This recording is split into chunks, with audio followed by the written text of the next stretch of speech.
Everything you do is determined by your mind. You've reached Talking with Dr. Terry, 180 Seconds to a Better You, message number 419, and I'm Dr. Terry Wurzbacher. First, I'm hoping Karen's play did fantastically on opening night. But back to today's message. I've been reading a lot on Napoleon Hill lately, and this information comes from his book titled Patterns for Inhabiting Success. That's Patterns for Inhabiting Success. It's a play on the word habit, too, when you look at the visual of the cover, but if you look it up on Amazon, you can see what that looks like. Anyway, it's key that we always remember that everything you do is determined by your mind. I find that fascinating, especially since so many people think it's the other way around. They see their legs, they see their arms, but they don't often see their mind. They see their head, but they don't see their brain and their mind. Let's take something simple and basic. Here's the process that your mind goes through when you simply ask, what will I have to eat? First you ask the question, what shall I have to eat?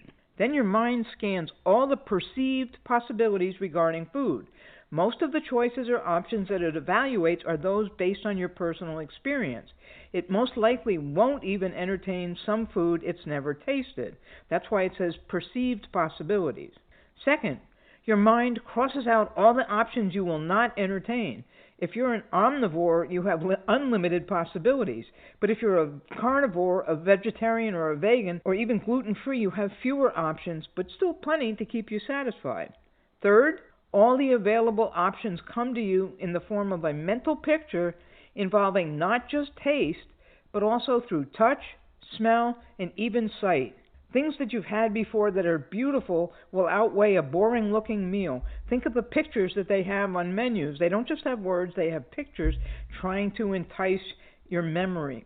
Your mental picture may even contain the aroma the food has when it's cooking, or perhaps the noise when you're eating. All our senses come into play in more areas of life than we realize.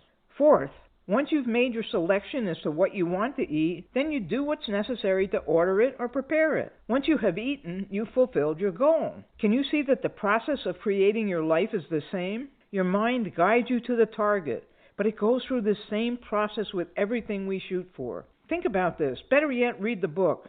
It's called Patterns for Inhabiting Success. And let me just read the 4 things again. First, you ask the question. Second, your mind crosses out all the options you will not entertain. Third, all the available options come to you in the form of a mental picture. And fourth, once you've made your selection, then you go about doing what's necessary to order it, or in this case, prepare it. Have a diamond day.